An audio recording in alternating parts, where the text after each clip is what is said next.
ସାମ୍ବାଦିକ ମାନଙ୍କୁ ମୁଁ ସ୍ୱାଗତ କରୁଛି ଏବଂ ଅଭିନନ୍ଦନ ଜଣାଉଛି। ଆପଣମାନେ ସମସ୍ତେ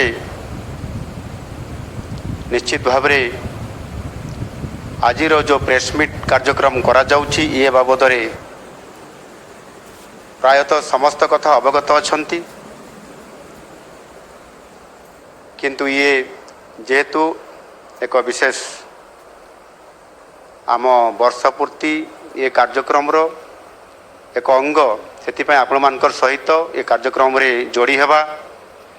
ଏବଂ ଆପଣମାନଙ୍କର ସହିତ ସରକାରଙ୍କର ବିଭିନ୍ନ ଯୋଜନା ତାର କାର୍ଯ୍ୟାନ୍ୱୟନ ତାର ସଫଳତା ଉପରେ ଗୋଟେ ପ୍ରଶ୍ନ ଉତ୍ତର କାର୍ଯ୍ୟକ୍ରମ ମଧ୍ୟ, ଯାହାକି ନିଶ୍ଚିତ ଭାବରେ ଓଡ଼ିଶା ଲୋକଙ୍କର ବିଶେଷ କରିକି ତାଙ୍କର ସେବା ଏବଂ ବିକାଶର ଧାରାରେ ଆଜିର ଏ ପ୍ରେସମିଟ୍ ମଧ୍ୟ ନିଶ୍ଚିତ ଭାବରେ ଆମ ଓଡ଼ିଶାର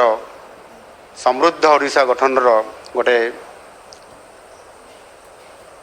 ଆଗକୁ ନେବା ପାଇଁ ଗୋଟିଏ ନିଶ୍ଚିତ ଭାବରେ ଏହାର ଭାଗିଦାରିତା ରହିପାରିବ। ପ୍ରଥମେ ମୁଁ କେନ୍ଦ୍ରରୁ ଆରମ୍ଭ କରିବି। ଜୁନ୍ 2024 ସ୍ୱାଧୀନ ଭାରତର ରାଜନୈତିକ ଇତିହାସରେ ଏକ ମହତ୍ତ୍ୱପୂର୍ଣ୍ଣ ଦିନ। ଏହି ଦିନ ଆମ ଦେଶର ଯଶସ୍ୱୀ ପ୍ରଧାନମନ୍ତ୍ରୀ ଲୋକପ୍ରିୟ ଜନନାୟକ ମାନନୀୟ ଶ୍ରୀ ନରେନ୍ଦ୍ର ମୋଦିଜୀ ଲଗାତାର ଭାବେ ତୃତୀୟ ଥର ପାଇଁ ପ୍ରଧାନମନ୍ତ୍ରୀ ଭାବେ ଶପଥ ଗ୍ରହଣ କରିଥିଲେ ଏବଂ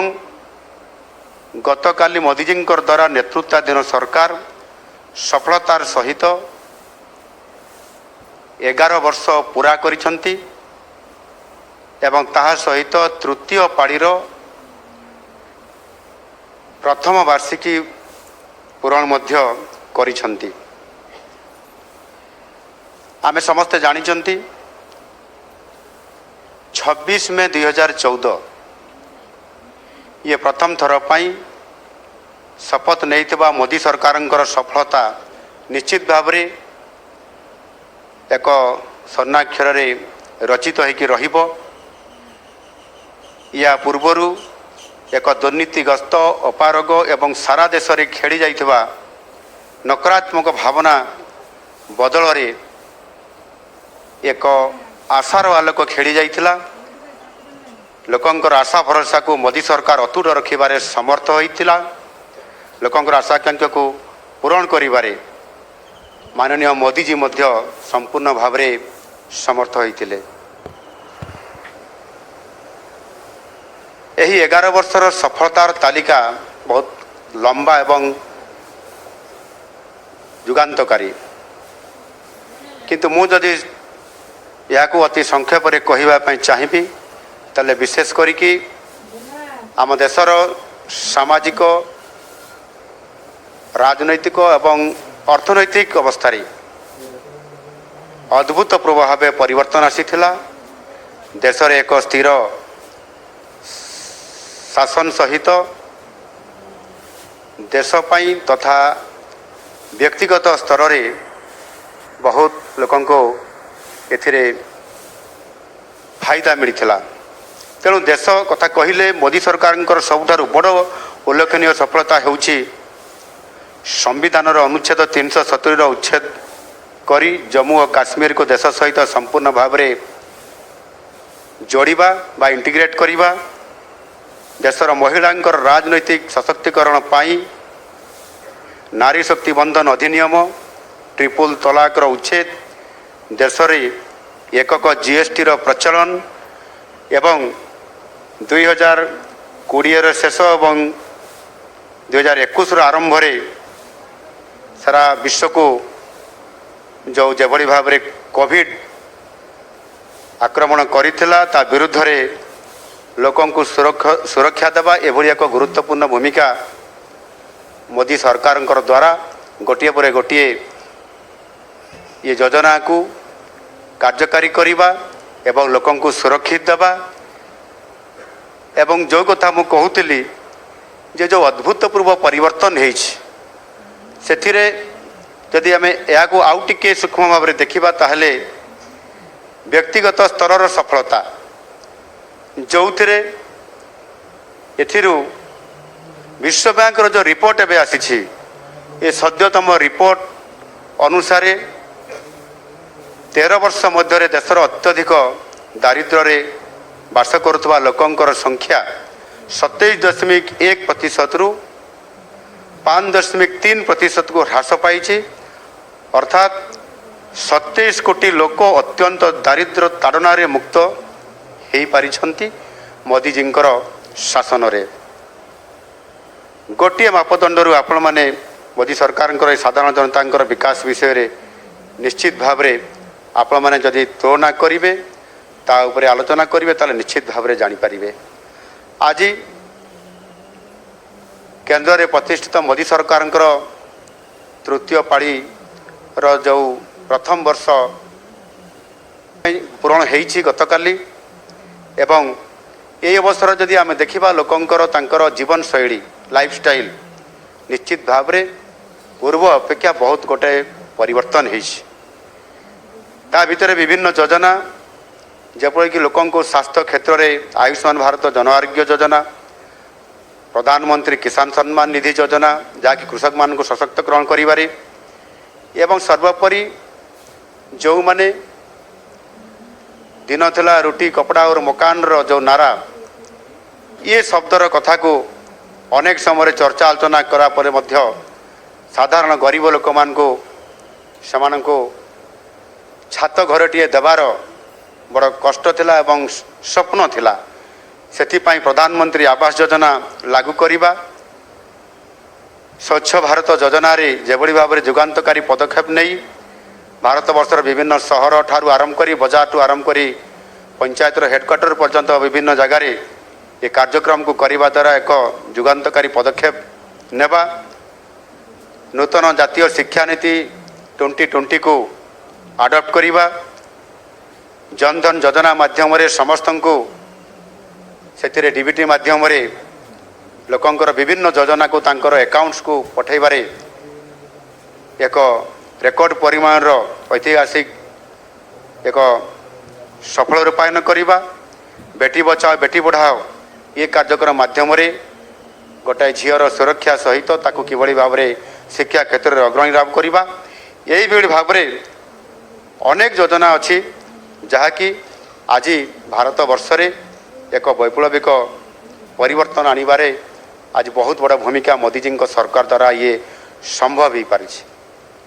तृतीय पाळीर प्रथम वर्षर शेष आड़ को देशर इतिहास एक नुआ अध्याय जोड़ागला। देश में आतंकवाद कड़ा जवाब देवाई गत 50 वर्ष रे पड़ोसी देश भितर पशि आतंकवाद को सफा करने जो कार्यक्रम निया जाइछि ता निश्चित भाव रे केबे भी ये प्रकार ऑपरेशन कार्यक्रम करिबा ये सर्जिकल स्ट्राइक कथा कहतु बा एयर स्ट्राइक कथा कहतु बा नुआ जो एबेकार सद्य घटना घटी आमर ऑपरेशन सिंदूर कथा आमे कहिबा। माननीय मोदीजी जेभली भाव में निर्णय नहीं थिले एवं भारत वर्षर प्रत्येक नागरिक जो आशा करुले बास बहुत हो गला एणिकी आमको उचित जवाब देवाई पड़ो एवं से ही भाषा रे मध्य मोदीजी ऑपरेशन सिंधु ना रे जो भली भाव में आतंकवाद विरुद्ध रे लड़े कले केवल भारत वर्ष रे नुहे सारा विश्व रे समस्त को आगे से रहिले आतंकवाद विरुद्ध रे लड़े करिवार भूमिका रे देशर सुरक्षा तथा भारतर कोटि कोटि माता एवं भौणींकर सम्मान ग्यारंटी से आनी पारिले। तेणु आज सारा देश में गुंजरित होउछि सेई गोटिए उक्ति मोदी है तो मुमकिन है। आज दिन में मु यशस्वी प्रधानमंत्री माननीय मोदी जी तथा तांको सरकार को अनेक अनेक शुभेच्छा एवं अभिनंदन ज्ञापन करुछि। बंधुगण यह मध्य ओडिशा रे आम सरकार गठन करिवार 1 वर्ष पूरण हेबा पई जाउछि। आउ मात्र बाकी अछि 2 दिन परे लोकंकर सरकार बा ओडिशा रे प्रतिष्ठित हेइतबा भारतीय जनता पार्टी नेतृत्व रे बहुमत रे आसीतबा सरकार ताहा पूरण हेबा पई जाउछि। सर्वप्रथमे मु गणमाध्यम विशेष भाव ओडिशार गणमाध्यम को धन्यवाद अर्पण करी। गत 1 वर्ष मध्य आपण माने सरकार कार्यक्रम रूपरेख सफलता एवं विभिन्न समस्या इत्यादि लोकों को जनइबारे जो गुरुत्वपूर्ण भूमिका नहीं एवं आवश्यक हेले गठनमूलक समालोचना माध्यम भी हेउ सकारात्मक मतामत द्वारा आम सरकार को चलचंचल कर रखिबारे आपण मानकर भूमिका निश्चित भाव में उल्लेखयोग्य। ये स्वल्प समय भितर आम राज्यर 4.5 कोटी जनता आशा आकांक्षा को पूरण करिबारे निश्चित भाव में सफल होइछु एवं मुझे कथा आपण मानकर पाखरे रखिया पई मध्य चाहूँगी। आउ यार सबुठारु बड़ प्रमाण हेउछि जे आम सरकार आसीबार किछि दिन परे साधारण जनतांकर ये नूतन सरकार को साधारण जनता जेभली भाव रे ये सरकार को लोकंकर सरकार बोली से माने अभिहित करले एवं राज्यर मुख्यमंत्री को मध्य लोकंक मुख्यमंत्री भावे अभिहित करिसंती। एई 1 वर्षर सफल यात्रा रे सबु स्तर रे आमको सहयोग मिली एवं शुभकामना मिली। आउ सेथिपाई मु आपण मानको समस्त को धन्यवाद दउछि। महाप्रभु जगन्नाथ आशीर्वाद रे आमर सबु प्रमुख प्रतिश्रुति को आमे जहाँ आमर संकल्प पत्र रे एवं मैनिफेस्टो रे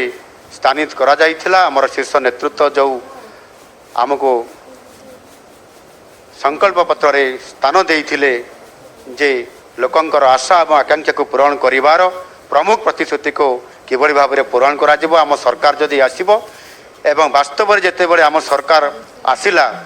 एवं गोटे वर्ष भितरे आमे जेतिकी प्रतिश्रुति देइथिलु ताकू सुनिश्चित करिछु एवं प्रत्येक कार्यक्रम पछरे आमर सही यशस्वी प्रधानमंत्री नरेंद्र मोदी जींकर मार्गदर्शन रही। आमर सबु उद्यम से आम पाखक आसीछंती तांक प्रेरणा रे आमर सबु कार्यक्रम सफलतार शीर्ष रे पहुंची। गत 7 मास भितरे प्रथम 7 मास भितरे मोदी जी ओडिशा को भल पाइबा एवं ओडिशा को एक संभावनार राज्य हिसाब रे घोषणा करिबा एवं परवर्ती पर्याय संसद रे मध्य तांकर अभिभाषण रे जेते बेले संकल्प नियंती 2047 सुधा भारत विकसित भारत हब सेते बेले ओडिशा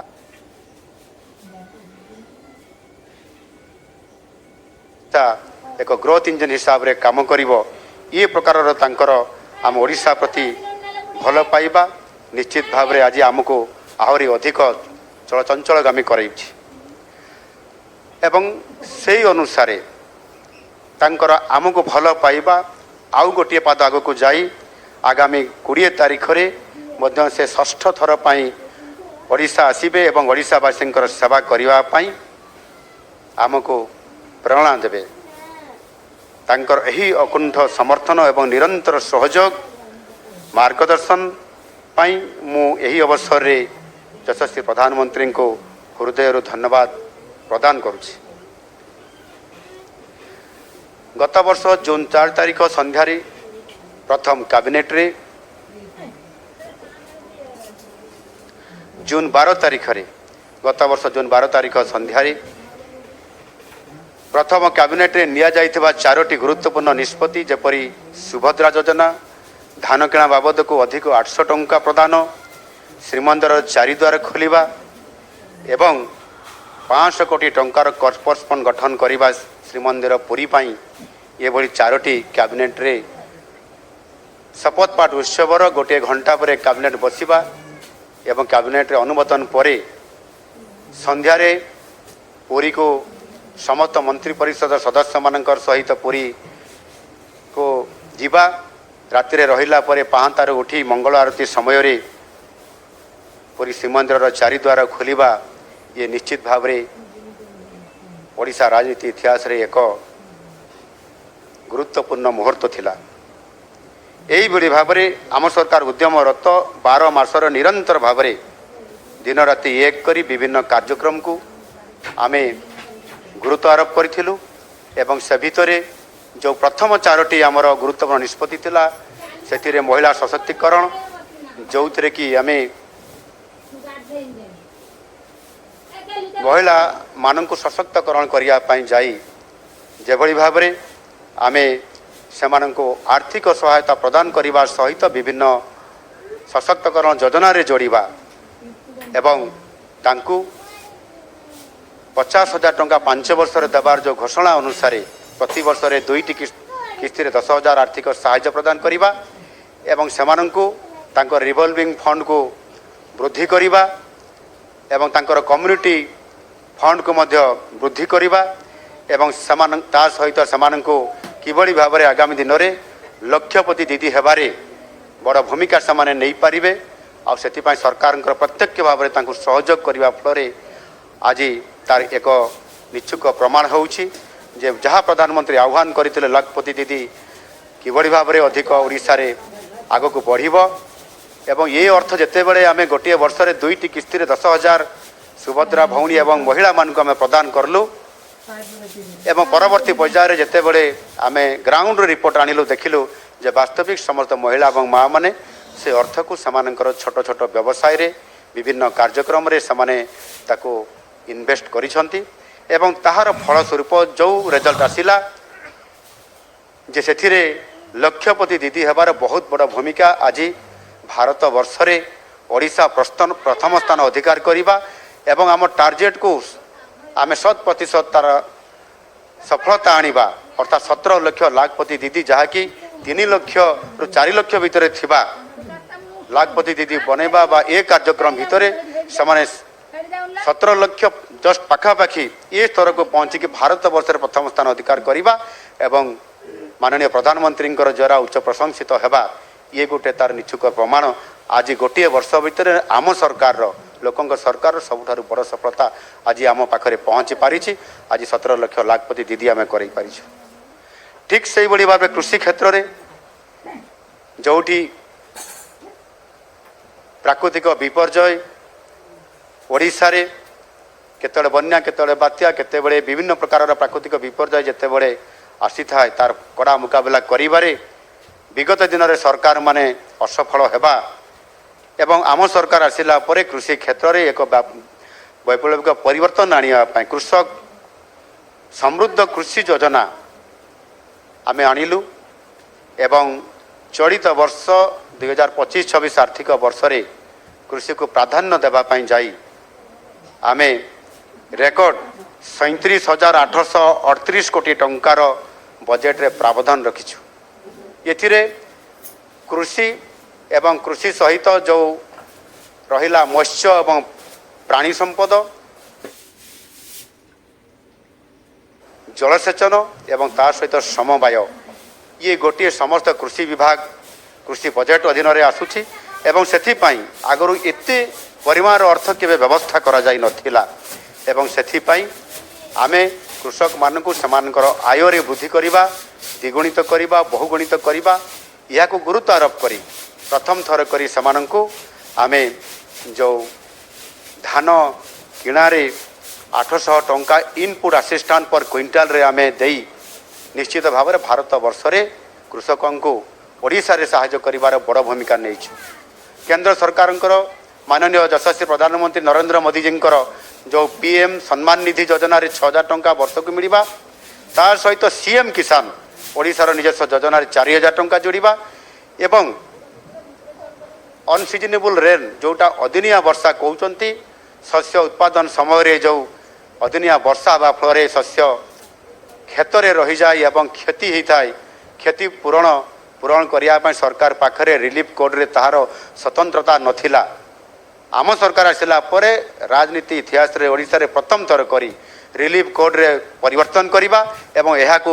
ଯୋଡ଼ିବା ତାର ସହିତ ମଧ୍ୟ ଗତ ବର୍ଷା ଗତ ଶସ୍ୟ ଉତ୍ପାଦନ ସମୟରେ 16ଟି ଜିଲ୍ଲାରେ ଯେଭଳି ଭାବରେ ବର୍ଷା ହୋଇଥିଲା 2 ଦିନ ବ୍ୟବଧାନରେ ପୁଣି ଆଉ ଥରେ ବର୍ଷା ହେଲା ଯେଉଁ ବ୍ୟାପକ କ୍ଷତି ହୋଇଥିଲା ସେଥିପାଇଁ ତ୍ୱରିତ ପର୍ଯ୍ୟାୟରେ ରିପୋର୍ଟ ମଗାଇଲା ପରେ ସେମାନଙ୍କୁ 292 କୋଟି ଟଙ୍କା କ୍ଷତିପୂରଣ ଦେବା ଏ କାର୍ଯ୍ୟକ୍ରମ ଦ୍ୱାରା ଭାରତ